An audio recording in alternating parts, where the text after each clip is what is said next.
Welcome, everyone.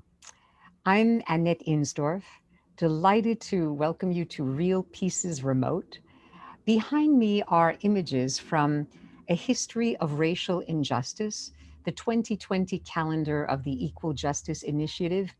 It seemed appropriate to include this mural depicting Harriet Tubman reaching out from a wall of the Harriet Tubman Museum and Education Center in Maryland. Our focus for the next hour is the Underground Railroad, the 10-part series now streaming on Amazon Prime Video. We're going to watch the 2-minute trailer now, and then I will have the honor of interviewing Barry Jenkins. I know that he has many fans in this 92Y audience from his previous films, including If Beale Street Could Talk from 2018 and the Oscar-winning Moonlight from 2016. We will open it up to audience questions in the last 15 minutes via the chat box. Greetings to Barry Jenkins and congratulations. Thank you very much. Thanks for having me. Oh, such a pleasure. Now, the trailer, it does provide a sense of the sweep, the extensive tapestry of the Underground Railroad, but it implies a lot of action. And after watching all 10 episodes, I was made aware of your rich, dark images, your often slowed down pace. And I think these create a more contemplative experience than an action-packed one. I think you often are distancing the viewer with this poetic heightening that makes us aware of watching an artistic rendering. So could you start off by talking about how you balanced the story of runaway slave Cora with a stylization that I think maybe prevents us from heart-pounding identification? Yeah, I think it was kind of an approach or an attempt to work in the opposite direction. You know, we are hoping that the aesthetics will help the audience immerse themselves in the journey, but the journey that Cora's going on, her evolution, I like to say, it's interesting. She's not a woman who's running from the institution of American slavery for 10 episodes. She's in a certain way running from the sense of abandonment she feels from being left behind by her mother and trying to reconcile that. And that's a much different kind of evolution. It's a much different kind of arc. And I think to have the audience immersed in that, to really chart the way a heart sort of mends itself, acknowledges its breaking, and then puts itself back together, that to me was something that was more contemplative. And it also felt like, too, if we leaned more in that direction, in the moments, you know, the few bits of heightened action, you know, in the moments of loud imagery and even loud sound, those things would be even more enveloping. They would be even more attention grabbing and, I don't know, experience arresting than if they were just constantly just like bump, bump, bump, bump, bump, bump, bump. And so, yeah, it was a deliberate choice, certainly, especially when you're adapting a book where a character spends 70 pages alone in an attic. You know, there are natural places where the momentum, you know, the pace of the storytelling, they say ebb and flows, you know, ours kind of like slows and accelerates. And I thought some of those slowings were very appropriate to the stylistic approach that we were going to take. Yeah, I mean, it's almost the equivalent of making me lean in and be Absolutely. closer, as opposed to what very often happens in a TV limited series. There's a kind of barrage of images that I don't have to get close to. Mhm. For example, you have these tableaux vivants, they're called, you know, these like living statuary almost. We see Cora, wonderfully played by Tuso Mbedu. In episode 2, she's a living mannequin Yep. in a South Carolina museum. And that staged reenactment of slave experience, it's a key example of how the Underground Railroad questions representation. I mean, Mhm. for me, this was one of the layers in the film. By the way, I'm calling it a film, and in a moment you can correct me because I know you've referred to it as a show. The So show. we'll come back. So just that some of the images of your superb cinematographer, James Laxton, with whom you've been working for many, many years, they're indeed stunning, and they invoke, for me, more of a magical realism Mhm. than a historical escaped slave narrative. Mhm. So Mhm. would that be kind of where you were thinking as well? It was, and we took our cues on that from Colson Whitehead. I think by actualizing the Underground Railroad as a network of trains running underground, he kind of allowed himself to step, I don't know, beyond or outside the restrictions of actual fact. And when I say fact, actual sort of historiography. This thing happened and that thing happened and then that thing happened. Instead, he's sort of operating on these different truths, over the course of an extended period of American history. And once he did that, it did allow us to sort of follow the same sort of cue and go, well, it's very grounded. It's a very grounded sort of extension or very grounded amending of actual history, and yet there is something very mythical and magical that's possible when you do that. And so we kind of leaned in the same way, and the terrarium, we call them, are a great example of that. It's a very literal metaphor. Here, this sort of beacon of progress, has decided we're going to tell the truth about the plight of enslaved people, but it's not the actual truth. It's not the reality. But my favorite moment in that sequence is, and we don't make a meal of it, but in the opening you see the slave ship, and the captain and the enslaved man are sitting down having tea on the deck of the ship while these kindergarten children go on a tour. This is what happens when history is packaged and presented by the people for whom a sanitized version of that history is most amenable. And that was kind of what that episode was about. And it's kind of a microcosm for the show itself. I appreciate the distinction that you're suggesting between truth and fact or reality. Um, Actually, some of my favorite films and directors have really been in that realm as well. And I'm going to ask you in a moment about what I consider maybe a kinship. Mhm. I mean, I also want to acknowledge for this audience that this was such a massive undertaking because you filmed the Underground Railroad in what I gather is 116 days, Yes, ma'am. spread over 13 months with a 6-month shutdown last spring and summer because of COVID. Mhm. Well, the very idea of 10 episodes, it kind of made me think of my favorite cinematic work, which was also a TV show, Kieslowski's Decalogue. Mhm. And I was wondering if that might have been an inspiration. And I did find an interview with your editor, Joy McMillan, where she totally was acknowledging Kieslowski's Blue as something that you all studied back at, film school in Florida State. We did, and I remember through the Red, White, Blue trilogy, learning that Mr. Kieslowski had made this thing called the Decalogue.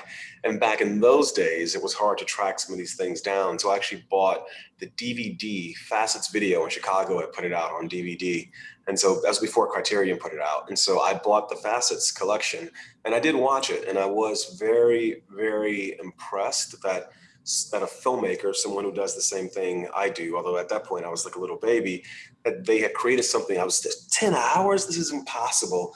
But then when you get inside it, the organizing principle is just as beautiful as well. Because I do think there's an organizing principle to the Decalogue, and yet each story kind of stands on its own. So it was definitely an inspiration.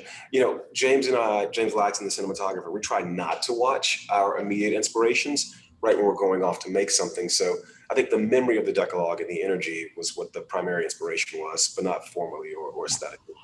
Actually, it may be more with your composer, Nicholas Britell. Now, I just happen to know him personally and to know that he is a huge fan, not only of Kieślowski's work, but specifically the composer Zbigniew Preisner, who did the Decalogue and Three Colors, Blue, White, Red.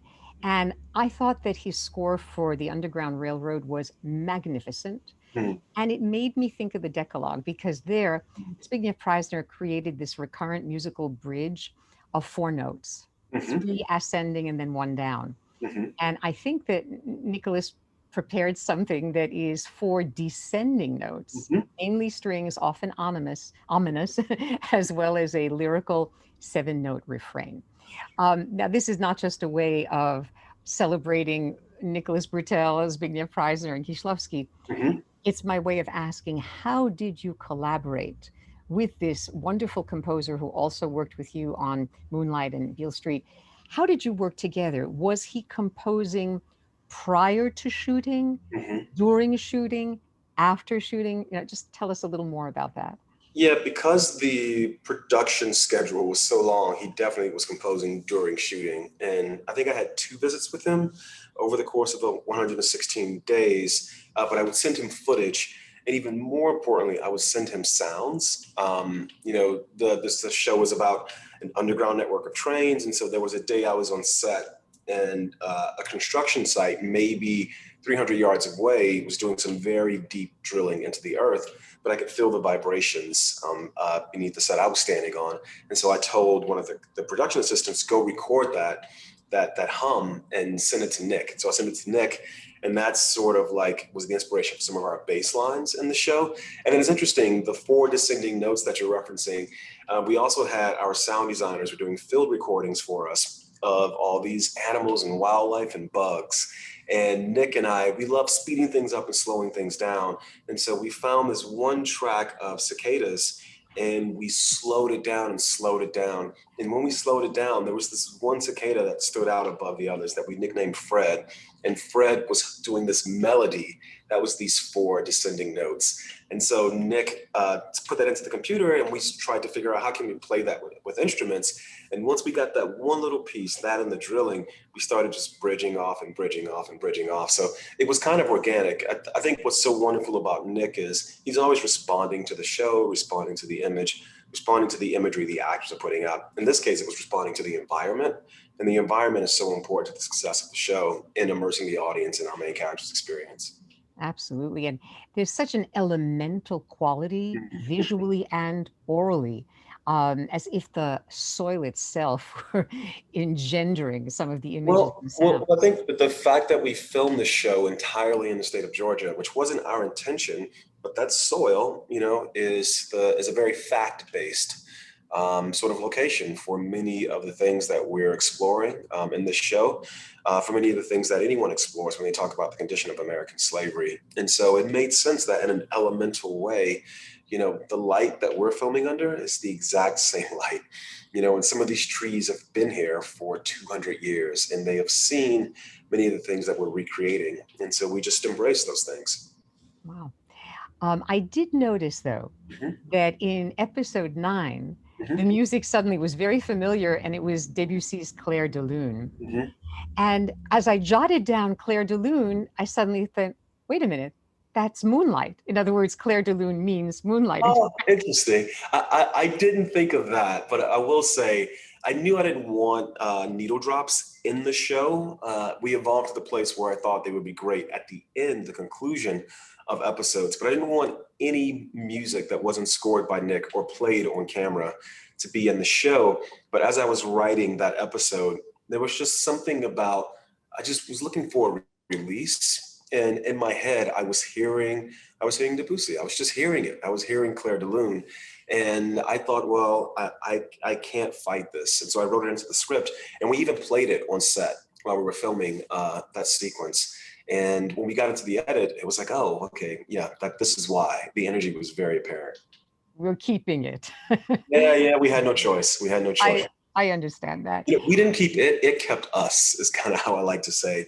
The actor who plays John Valentine, Peter DeJersey, when we filmed his, and I'm just going to speak in spoilers. I don't know who's seen the show or hasn't seen the show. I'm sort of assuming that almost everyone has seen the entirety, but I'll try to minimize the spoilers. But as we were filming his last moments, he was laying on the floor and he said, "Barry, come here." And I got down close to him and he said, "I don't know why, but I'm hearing Debussy right now."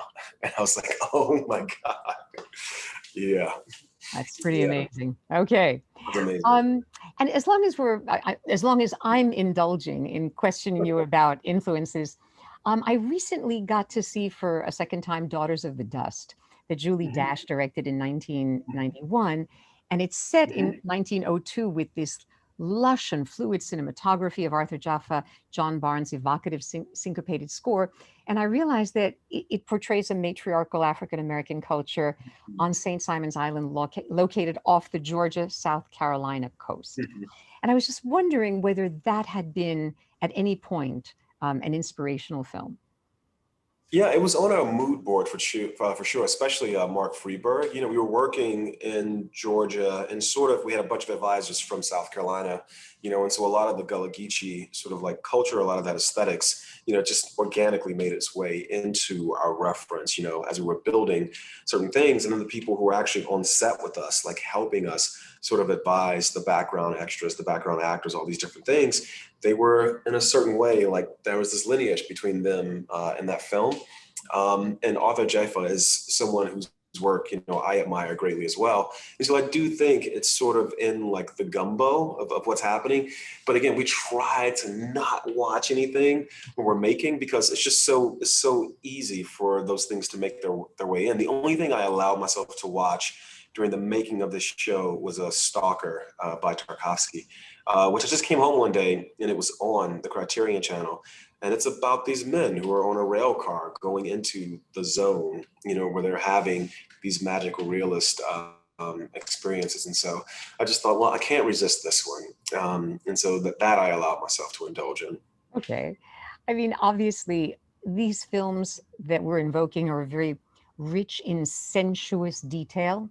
Mm-hmm. And in terms of Daughters of the Dust, it was also they're descendants of slaves, the characters Mm-hmm. in that film. So I felt like someday there will be an interesting series to be done of the Underground Railroad and related films, related being a very loose term.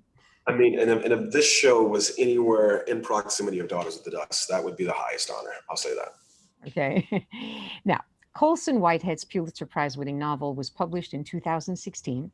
And as you've acknowledged, it's historical fiction that literalizes the Underground Railroad, which did not consist of real trains. I'm sure that the audience knows this, but it was a network of safe houses and hidden routes through which abolitionists helped slaves escape in the early to mid 1800s. You, on the other hand, created an actual railroad with tunnels, tracks, elaborate stations, and no CGI. Mm-hmm. So this is also a way of opening up the question of how involved was Colson Whitehead in your writing process or in post-production? Did you bring him in at any point as an advisor, or did he have the same relationship to the Underground Railroad, the show, as you had to the films that could have inspired you too much, namely Stay Away for the Moment? I think it was the same. He was very clear that the book is mine, the show is yours. I'll be a sounding board if you need me. And anytime I felt like we were veering from the text, in a very dramatic or a very distinct way, I would reach out to him. He was very quick about getting back to me, but he was very trusting. He said, the book is mine, the show is yours. When we wrote the format for the show, like the outline of what we were going to do, I sent it to him. He wrote back and said, great, looks good to me, go with God. And he came to set once. He visited set, it was awesome to see a Pulitzer Prize winner be so awed, by this creation, because he was just like, oh my God, that person who is like, in my book for like a half a page has a name now and is like fully in wardrobe and costume. It was really cool to see that, but he was very trusting. And whenever I wrote to him with a question, he always got back to me very quickly. And I'm just relieved that he actually loved the show, that he felt like we honored the text. That is fantastic. And he probably also saw that they had faces. Because that's, to me, one of the key elements in the Underground Railroad. Mm-hmm. It's your use of close-ups. Mm-hmm. It's the way that you actually pull us into the face, the gaze, the eyes of the character. Mm-hmm. And I think you said in an interview that so much of the show is about witnessing and testimony. Mm-hmm. And this is going to take me in a slightly different direction that I hope you don't mind, but it's a question that engages me deeply because I am the daughter of Holocaust survivors. Mm-hmm. I felt while watching the Underground Railroad moments of parallels to Holocaust films, partly watching white supremacists wiping out Black people in episode 3, or Cora in the attic, reminding me, frankly, of Anne Frank.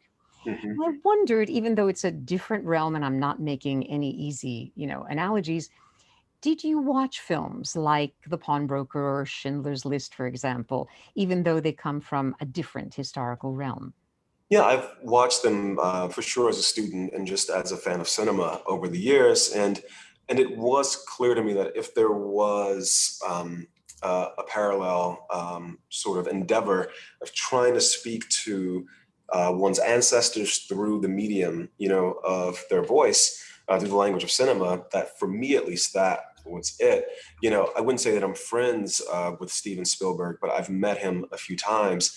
And as I was going through this process, a really good friend of mine said, have you seen Schindler's List? I said, yes, I have, of course.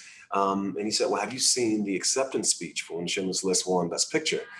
I said, no, I haven't. And so he sent it to me. And I hate to even mention it because it's about awards, but I'll put that aside. And what Mr. Spielberg says is just so,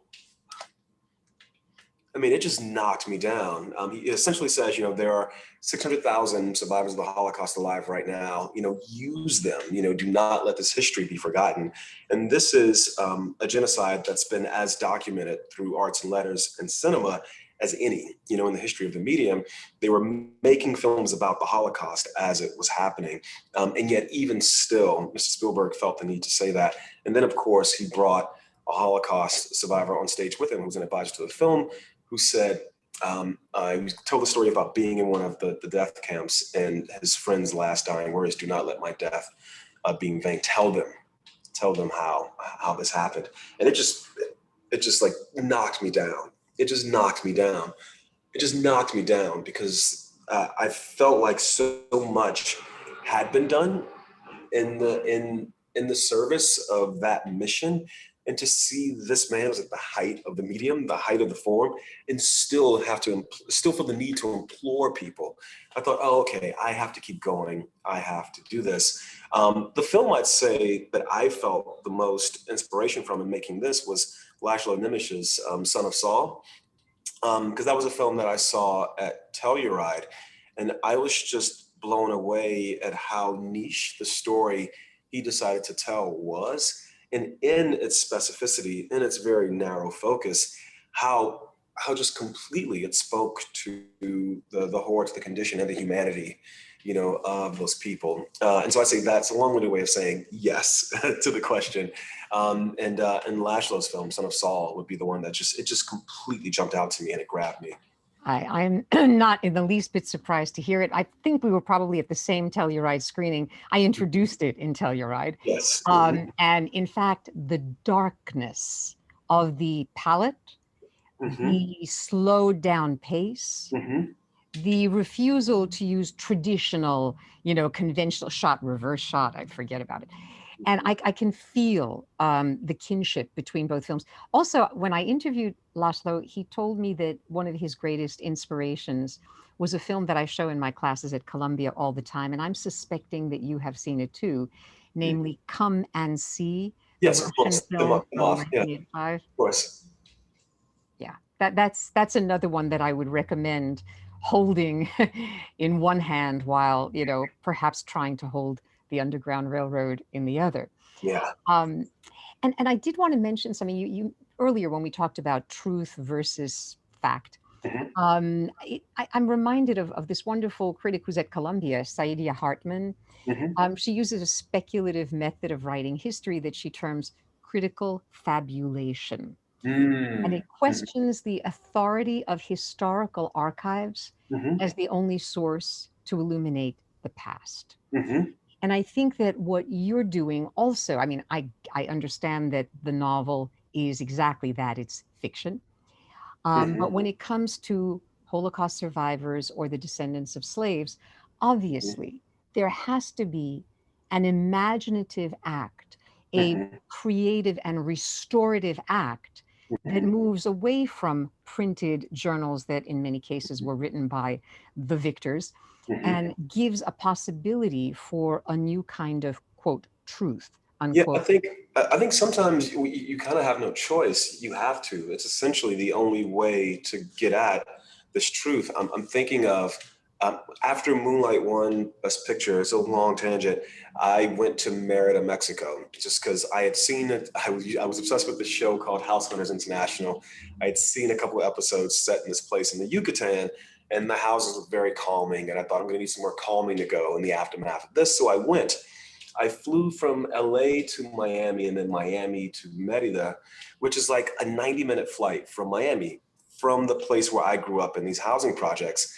I get to Merida and someone tells me, oh, you know, there's pyramids here. I'm like, what, there's pyramids? They go, oh, yeah, I can take you to Uxmal. So I get in this car, we drive 45 minutes to Uxmal, and I'm standing on the top of these Mayan pyramids. And I go, how did I never knew this existed. That literally 90 minutes by plane graduate, but 90 minutes from where I grew up in, there's this whole civilization of people that built technologically one of the most advanced things civilization's ever seen. And then they disappeared. This is where the story of Miss Hartman's sort of fabulous sort of history comes in, which is the Mayan, all the Mayan papers, all that they had a written sort of language. Like 500 years after the Mayans civilizations disappeared, there were still the descendants of Mayans who had all these books. And the Spanish came in, the conquistadors, or whatever you want to call them, the colonists, and they burned all these texts. They literally burned them. Only 4 of them survived. And so how else are we to speak truth to the Mayan experience, to the Mayan legacy, to the Mayan history, other than now creating it? Because the texts that we have were willfully, purposely destroyed. And now it's incumbent upon the descendants of those people to fill in the gaps. But they're not just gaps. These gaps were created out of a very heinous act that was meant to erase these people. So yes, sometimes the work, and not that I don't want to, I certainly can't shoulder that burden. I'm not good enough to shoulder that burden. But I do think it's a part of why we do the things we do. It's a part of why I felt like as we were making this show, there were moments where it was as important to just point the camera and just see the wonderful people who were embodying my ancestors. It was as important to do that in that moment as it was to cover the scene that we had to cover to get from A to C. Yeah. And when you talk, you use the word erase, which I'm very sensitive to right now because I jotted it down when I was watching the Underground Railroad and I wrote it wrong. I wrote ERACE. And I realized that the erasure of a race is something that you're dealing with both obliquely, poetically, and at moments head on. It's Yeah. very hard to listen to Ridgeway's dialogue, and Joel Edgerton does an all too phenomenal job delivering. It's very hard to listen to, and it's interesting because I've shown the show to friends, before it came out, and some of them were like, I don't want to hear him. Why does he get to say these things?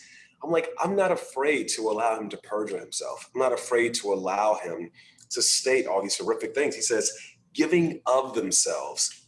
Who gave what? And then he also says, well, the French setting aside their territorial claims. You know why the French gave Louisiana Purchase? It's because the Haitians in Haiti were revolting and they could not hold both places. They needed to offset those resources in order to fund this war. And also because they couldn't take the goods that were coming out of Haiti because the Haitians had revolted. But this is how we repurpose and repackage and reconform history, so that it can become our divine prescription, as he says at the end. And it's interesting. Joel did a really wonderful job inhabiting, a completely decrepit character, but making him a decrepit human being, which I think is just as important, as allowing him to perjure himself and reveal how heinous this ideology that he's spitting is.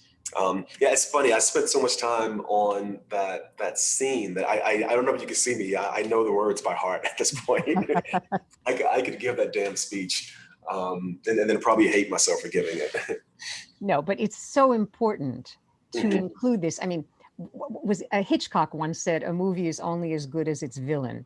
And, you do need the power of the antagonist in order to better understand the protagonist. And by the way, Joel Edgerton, I have such admiration. I mean, he's a director, obviously, Boy Erased and The Gift, and he is such an extraordinary actor. I remember him from Loving and Black Mass and Warrior with Tom Hardy and The King.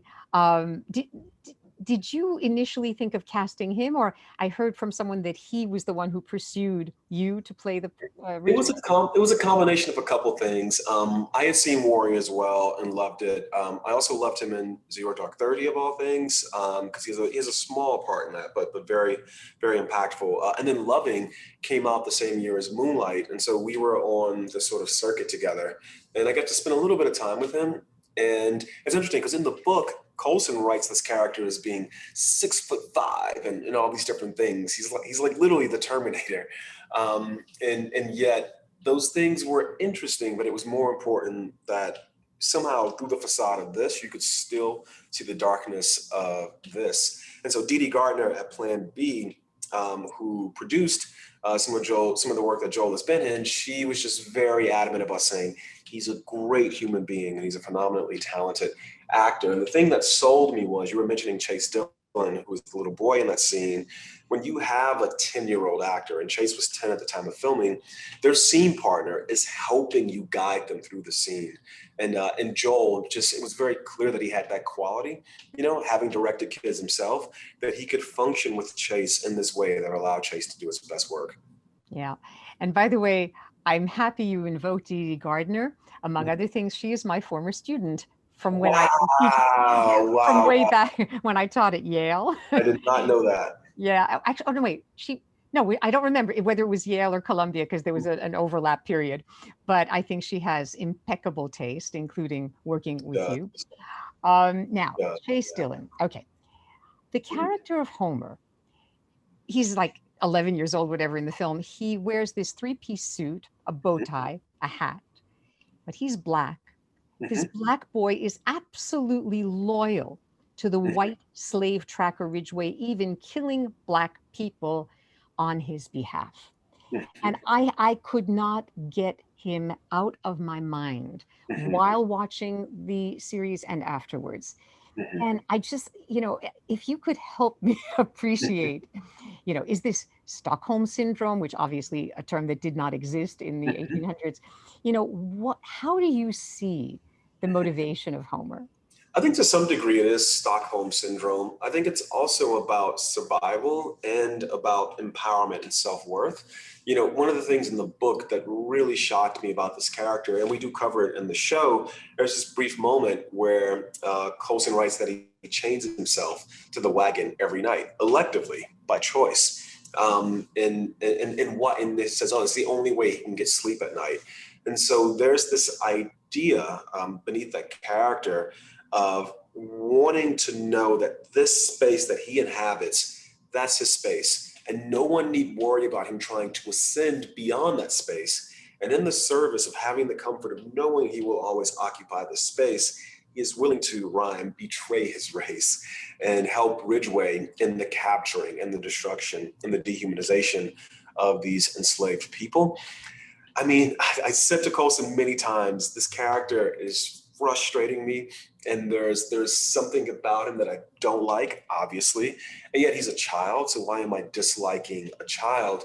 And then I thought, there are people who grow up and enter the public sphere who seem to be working against the interests of people like them. How do they become this person?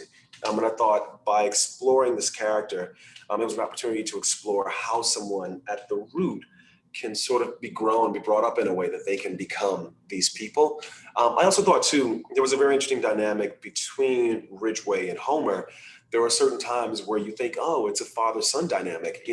Maybe from Ridgeway's point of view, that's what he wanted to present as to Homer, so that he continues to lock himself to that wagon at night, so that when all hope is lost, he is going to get out of that wagon and grab the one gun that's left in that location and do what needs to be done. And so I thought, in that way, from Ridgeway's point of view, maybe it is a faux father-son dynamic. So much of this is about seduction and manipulation, but what it really is about is grooming and indoctrination. And I thought maybe there's a way to sort of explore that. But yeah, the character is an extreme enigma, and Chase did a really wonderful job with him. And we tried to build a production, a set, where we could cover some of these things with minimal exposure to Chase, to the actor playing him. And there's things you do with camera to enable that. But I think he did a wonderful job at a very or unenviable task. Oh, I totally agree. And Amazon hired an on-set Hmm. counselor, Kim White, to speak Hmm. with cast and crew when they felt overwhelmed by the material. And you said in one of the interviews that she coached you through your own grief as well. It leads me to ask, what was the most challenging part of the Underground Railroad for you to film? It was definitely the sequence with Big Anthony in the first episode. There's a difference between showing and telling, and yet I felt like because you know running for freedom, attempting to escape slavery is a very intense thing. It's a very, very intense thing. It's a very risky thing. You're risking legitimately life and limb. And so it took a very extreme act to motivate this character who at the beginning of the show is already, she's given up on everything. Her mother's abandoned her. The one person who should love you beyond all else has told you through action you were worthless. It takes an extreme act to motivate her to flee. And so we kept that act from the book, which was the immolation of this character, Big Anthony. And I think there's a difference between showing and telling. I thought it was important in the first episode to show the horrors of the world. And then once we've established that, as we go on, we can tell. That's why in the Tennessee episode, when Ridgeway is describing what's happened to the characters that Cora has left behind, we don't show those things. We allow him to tell them. And when the showing is having its effect on Cora's face. But in this case, we had to show it. Now, on the day, there's no blood, there's no fire. The actor was in a stunt rig. He's very as safe physically as he can be. The sun's still out. It's still not a very comfortable thing. And so I know there's cameras, there's all these people. Miss Kim White is on set. And it wasn't even her coaching. She was empowered that she could call cut. She could pull someone off set, including myself. So we're doing the work. And I realize I'm standing on an actual plantation. The tree behind me has been there for centuries. The beautiful Spanish moss that's hanging on it was always there. This tree has beared witness to so many of these things, including this thing that we're doing right now, which based on research happened many, many times over and again. And something about that, just the reality that these things happened, even though, again, there was no fire, there was no makeup, all that stuff was visual effects.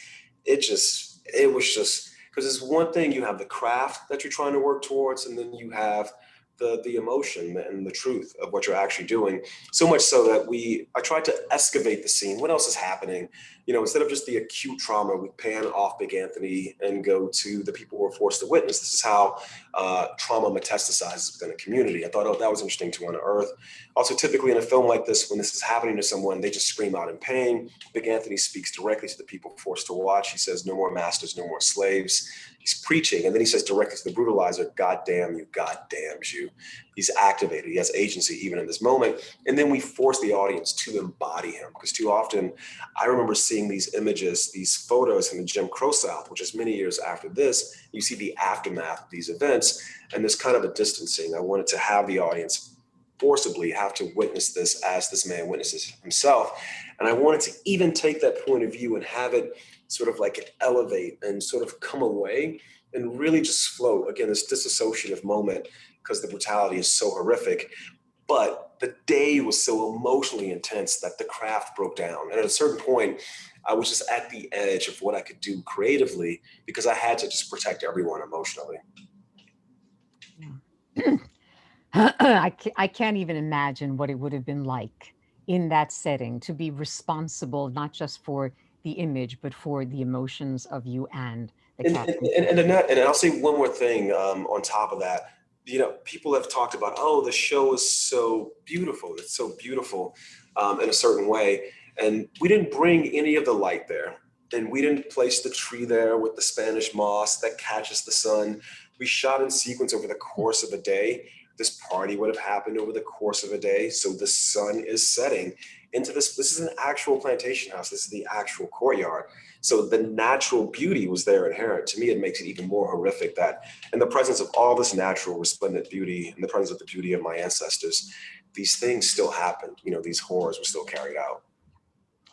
Now, as long as we're invoking beauty of the image, let's say, could you just, and we'll take questions from the audience in a moment, but the difference between creating for the small screen, what you call a show, Mhm. versus the theater experience what I call a film. Um, you made this for the small screen. Did you approach it differently? And why did this have to be for a streaming Amazon experience, not for a theatrical? Yeah, it was two things. And actually, the question is a great combo off the previous question. One, I didn't want to compact this into 2 hours. The heavier images, like the one we're just speaking of, they have a way of, even if there's only one of them and there's four of these lighter images, the heavy image, it just echoes and reverberates for much longer. And so in a 2 hour housing, that might overwhelm and dominate the experience of watching the show. Two, when you're in a cinema, it's a very captive experience. You know, you turn your phone off, you're in the middle of an aisle, you're surrounded by strangers, the screen is much, much larger than you. It's an experience where, I don't know, it's larger than life. It's meant to sort of take over you. I wanted to empower the viewer, knowing that some of these images may be heavy to process, that you could pause, you could fast forward, and you could choose when and with whom you watch the show. Now, beyond that, we did everything as we always do. To be honest, we may have even gone even further. You know, we're operating in a time period, with the exception of the South Carolina episode where there's a skyscraper, where there's no electric lighting. And so if you're running around at night, then you're either lit by flame or you're lit by the moon. And we wanted to have a very accurate representation of what that looked like. And so we treated it the same as we would a cinematic experience or something designed for the cinema. But where we leaned even heavier was in the sound, because I can't control the screen that someone's going to watch this on. And I will say, there are no windows in movie theaters. And so certain of these episodes, if you're watching on your flat screen right next to an open window, that's not going to be advisable. But people's speakers, I think, do a great job of approximating what it's like to be immersed in a cinema. And so we really leaned heavily in that direction, especially because these characters, their bodies are constrained for the most part, but no one can constrain in here. So I assume these senses were even more attuned.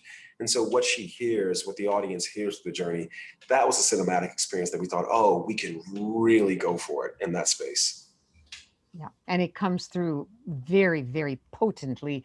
Thank you. I kept hearing the sounds throughout, and you know, kudos again for not having wall-to-wall music. You know, at times there's no music, Mhm. and it is the sounds of the environment that manifest themselves in an almost narratively integrated way. I mean, I'll say this: you're a cinema human being, and I am as well. You know, the one thing we did do was we realized, oh, if we're on a wide lens and a wide shot, and we're doing landscape, that's not going to read as well on television as it does in cinema. And yet, we had to have a few of them, especially in the Tennessee episode. And some of those images, oh, it breaks my heart. But it was much more important that the audience be empowered, and that they could watch this thing at home, you know, in the comfort of whatever experience they create. But yeah, we didn't use as many wide lenses, wide landscape shots, because we knew you're going to have to lean forward to really pick out what's happening, you know, at this point in the frame. And since a few of the questions in the chat box have revolved around this, in fact, I'm going to go first to Julie Shalhoub, because Julie knows us from Telluride. She's one of the volunteers at the Galaxy. And she writes, that's why Underground Railroad, Beale Street, even Moonlight are so important to society. They are not to be rushed. Mm. They are worthy of being absorbed. Oh, thank you. And I think it speaks to what we're talking about even right now, that the images have to take their time to Hmm. print Hmm. themselves. I don't know if you agree with that, but I mean, I certainly agree with that, especially because many of my references for the show, and not that I'm saying the show is fine art, but the work of Kerry James Marshall, you know, which are these paintings that you have to spend time with to really allow them to assert themselves, because they're not assertive, but if you really allow yourself to see them, they can really envelop you. And I think working in his legacy or in his honor, yeah, I do think that taking time with these images is probably the best way to enjoy them, to enjoy them, well, to engage with them. engage with them. Thank you. Sienna writes, thank you for this wonderful conversation. I would like to hear a bit more about your relation to or understanding of making magical realism, particularly given its historical relation to stories of oppression in Latin America. Hmm.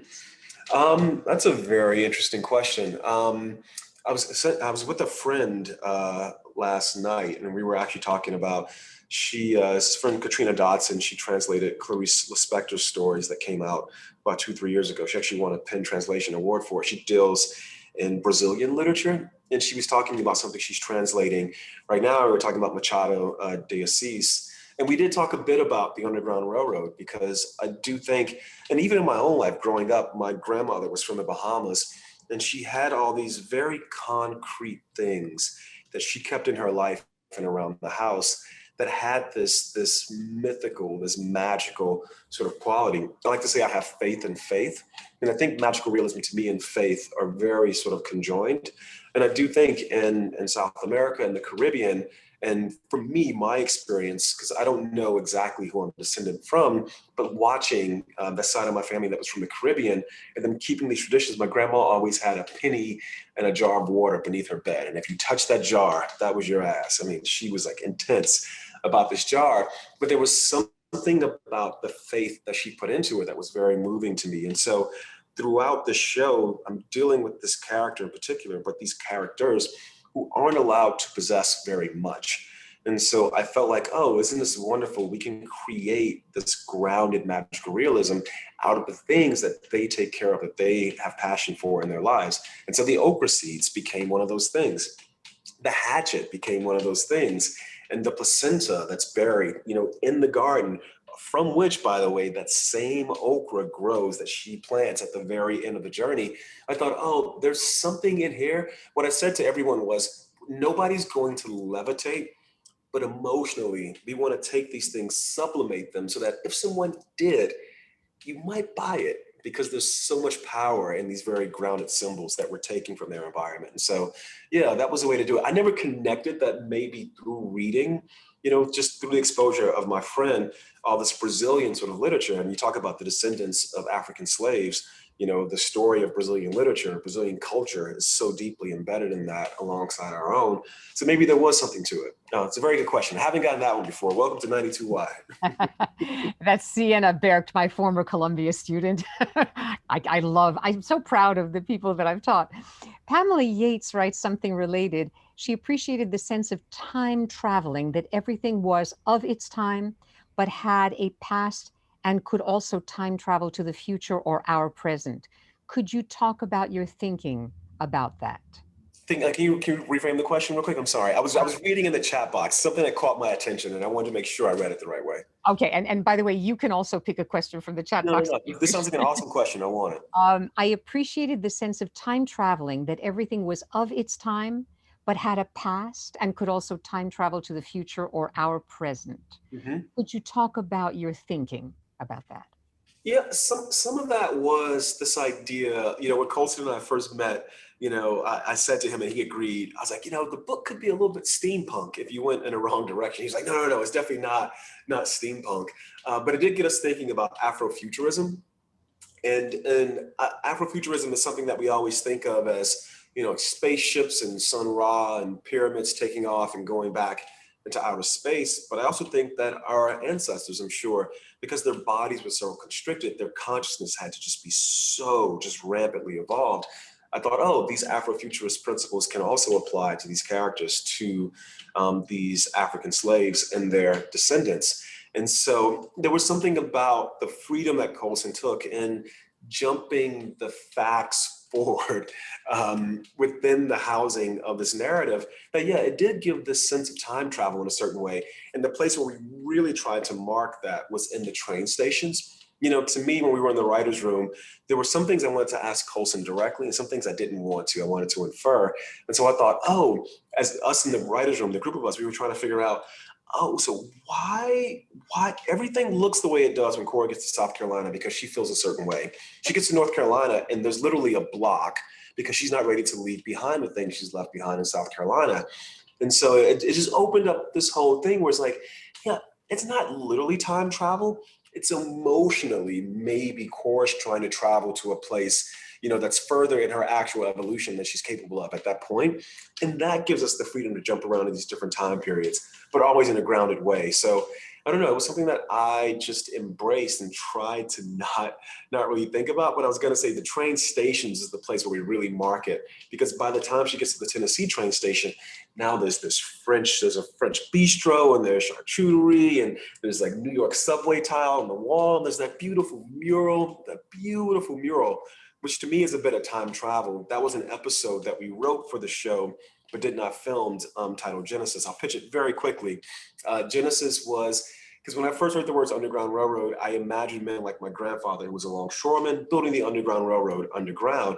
And so I wanted to see these men build it. And so we came up with this story called Genesis that involves none of the characters you see in the series as it exists right now. These men are digging in a mine, the mine explodes. There are insurance policies on skilled enslaved workers. And so rather than dig the men out, the proprietor of the mine decides to just bury them in to prevent further explosions. So they're caved in. They start digging. They can't see. They think they're digging their way out. They're digging their way in. Finally, they come above ground. They're above the Mason-Dixon line. But instead of keeping their freedom for themselves, they go back down. That's the beginning of the Underground Railroad. And so when we built the Tennessee station that she gets to, that mural she stands in front of, it's a muralistic depiction of that episode. So in a way, she's standing in front of it, and maybe she is traveling back in time, because that story preceded the story that we're telling in the show by about 40 years. So yeah, you can see me smiling. It was a heavy show, but there were some really fun, interesting things that we got to play around with and explore. Right. Sharon is asking about truth versus fact. Mm-hmm. Was the story of South Carolina and forced abortions based on factual or historical material or created? I'm sorry, the questions are so interesting. I keep reading them in between. Can you repeat it? I'm sorry. No problem. Was the story of South Carolina and forced abortions based on fact or history? It's based on fact. I mean, it's a piece of fact that Coulson has brought into the story alongside the Tuskegee experiments. It's based on fact, absolutely based on fact. Eugenics and the forced sterilization, of Black women and Chinese women to a certain degree. Those things happened. Those things absolutely happened. Yeah. Two people mentioned related works that I want to share. Anita followed Underground Railroad with the book How the Word is Passed, A Reckoning with the History of Slavery Across America by Clint Smith. She says the two are a stunning marriage of fiction and nonfiction and highly recommended. And then Anu writes, there's a fascinating documentary series by Raoul Peck, and I have seen this actually, called Exterminate All the Brutes, that exemplify the message that Joel Edgerton's character presents in the scene that we saw the clip from. Are you familiar with Exterminate All the Brutes or Raoul Peck's work? I am. I've watched it twice now, which says a lot about me. I should say, to my previous answer, I meant to say Black women and Native American women. I said Black women and Chinese women. I was thinking of the railroad. I got a little bit crossed up. I've watched it twice, man. I watched it twice. I've been reading about the Mayans and reading about the Haitian Revolution. Now, something about making this show has just opened up this extreme thirst to know more, to engage other versions or other depictions, other tellings of many of these histories that we've just accepted by rote, over the decades and centuries, especially me being a public school kid who grew up in this country. The one thing I'll say about Raoul, he watched this show and he wrote me the kindest email. I consider him and Claire both, I consider them mentors, Claire Denis. And it's just, you make a show like this and you put it out and you just don't know what anybody is going to think of it. But the fact that those two people both gave me a pat on the back and said I had done the story justice and I made them proud, it just meant everything. But yes, I have seen Exterminate the Brutes, and you're right. We had finished the show before Exterminate the Brutes came out. And so it was like shocking to see so much of the language that Ridgeway is stating, especially in the clip that you played, so much of that language presented also in Exterminate the Brutes. But, Raoul was taking no prisoners. So he shows the language and then he goes right into and shows you exactly how that language is just rampant perjury. And you and Raoul Peck also intersect via James Baldwin, because he directed I Am Not Your Negro about James Baldwin. And then Baldwin was, of course, the source for If Beale Street Could Talk. So there's a kind of wonderful lineage again here. Ross is asking, how was your writing process different in a writer's room as opposed to writing both Moonlight and If Beale Street Could Talk?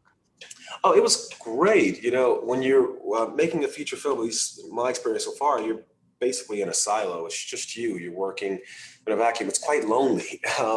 In this case, we had an 8-week writer's room, and it was myself and 5 other writers, Jackie Hoyt, who had worked with on The Leftovers season 2, Allison Davis, a playwright graduate, MFA of NYU, Jihan Crowther, Adrian Rush, and a young man named Nathan C. Parker, who's the son of the recently deceased, recently passed away British director Alan Parker. And just a group of us. It was great, you know, empowering everyone to just like pitch in and tell me what they saw, you know, in the text. It was really wonderful. Some really beautiful things came from unexpected places. I never expected Allison Davis to be the person who understood the relationship between Ridgeway and his father the most. We talk about diversity all the time. Oh, hire Black writers to speak about Black characters. And then here's this young Black woman, and she's just deep in on the relationship between this extremely hateful man, you know, and his very complex father, you know, both of whom are white. It was just really lovely to empower everyone to just pitch in and tear apart the book and then build it back together again. I realize that we're almost at the end of time, but some of these questions are so good. I hope you'll. No, I've got a few more minutes. Okay. Yeah. Then, so Noah is writing the following in her talk with Arthur Jaffa. Sadia Hartman says, fact is state-sanctioned truth. Additionally, that the bodies of Black people inherently represent the possibilities of transcendence. How did you try to reappropriate our historical oppressive ideas of slavery to articulate a different kind of freedom? I think some of it was this piece, The Gaze, that I put out. I do think that the creation of that piece, which I didn't understand what it was in the moment of creation, but what I did understand, you know, we were in these spaces, these actual spaces where these things took place, and I had these actual descendants of African enslaved, the actual descendants of Africans, the descendants of Black people, you know, contemporary Black folks embodying all these folks in these spaces. And I would see them and I would realize that this whole machine that was here to create a work of entertainment, to create a work of art, if you'll call it that, this whole machine needed to bend. It needed to bend, it needed to slow, it needed to pause just to capture that. Because I think in being, there was this other level, this other degree of fact that we were arriving at, especially because we were working through so much research, so much just intention, which is sometimes the best you can do. And so I felt like there was something about just capturing these bodies, these faces. You notice in The Gaze, typically when I do these shots in the films, it's been like from here up. But in The Gaze, we start everyone full body in the environment, and the environment itself is alive. There's always people moving to and fro in the background, smoke, all these different things. It just felt like there was just something about that inherently in the image, it was a reclaiming of fact. It was a reclaiming, because we were not working for the state, I would have to say. And so I think there was something in that it was implicit. It wasn't an intellectual endeavor, but I did see, that was one of the comments I was reading in the box. And I do think that applies to what our aims were in creating the show. And we do start in a place where the Black body is besieged, but I think we arrive at a place where the Black body is repossessed, you know, by Black people. Franz is raising a question, because when I was watching the Indiana segment, it was around the same moment that I was also watching a documentary about the Tulsa massacre of June 1st, exactly 100 years ago. And there was, for me, a connection. The Indiana winemaking community that you portray, they are self-sufficient. They have gotten to a community stage that anybody would be jealous of, and in fact, the white people are. Yeah. And of course, Tulsa. So Franz was asking whether you did any research on Greenwood, Oklahoma, in your writing for this series. Uh, I didn't personally. I believe Colson did. It's an adaptation, but the research we did was actually because in the book, Indiana's not a vineyard, so we did research Black settlements in Indiana. And I just saw on Twitter the other day, someone was very, very eloquently and very rightly illustrating that Greenwood, Tulsa wasn't the only of these massacres, and they put up a map of all these different like massacres, over the course of decades, some of which took place in Indiana. There were all these Black townships, Black settlements in Indiana, these thriving farms. Indiana was also the site of the first commercial vineyard in the United States. It was started by a Swissman named John James DeFore. I believe I might be butchering his name. He started out in Kentucky, then he moved across the border because he didn't believe in the institution of slavery. So I can almost guarantee there were freedmen who were working on his vineyard. That was where the idea of John Valentine, learning from James John DeFore, building his own vineyard. That's where this came from. Tulsa took place in 1921. That's 56 years after the abolition of slavery.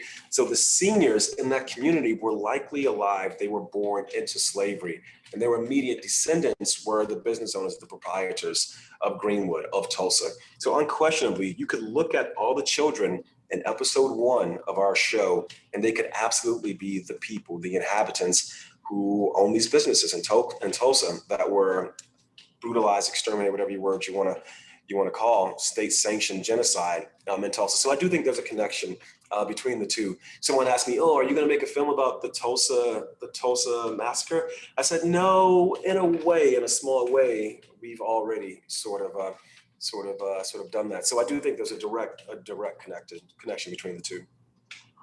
I have way more questions, and we couldn't get to all of the ones in the chat. The good thing is I'm sitting by the window and the sun is rapidly going down, so eventually you won't be able to see me anyway. So there, but I'm going to end with a quote from an email that I received from one of our 92Y participants before we say goodbye and thank you, because he wrote, and this mirrors one of the other comments in the chat, that this series is difficult to binge. Binge is not a word to use here. One needs time, and this is Richard Tomasetti who wrote this. One needs time to absorb and reflect between each episode. The Underground Railroad is a metaphor for something that started before the Civil War and still has not found its last stop today. So I feel that that's a rather resonant note on which to close. I mean, obviously, we have to have you back, Barry. I didn't get to ask. No, this was so good. This was wonderful. Thank you. It's been a long day, and I was like, oh, what am I gonna have for Annette? But you're brilliant, and so you did the thing. And I'm working with some pretty rich material, Barry, for which I thank you. And I know that I speak for the many people on this particular Real Pieces remote event. They're all thanking you and congratulating you, which I can only add my own personal feelings towards. I hope I get to see you in Telluride. And it's quite likely you will. I hope so too. Great. And thank you. I wish you all the possible viewers and all the possible viewer reactions that will help the Underground Railroad become part of our consciousness, our awareness, and that we can take this and move it forward into a better place than what is represented in your series. Thank you, my dear. Thank you. Thank you. And good night to all of you. I'm going to go get some food now. Yeah, good night, y'all. And good luck with everything. Good night.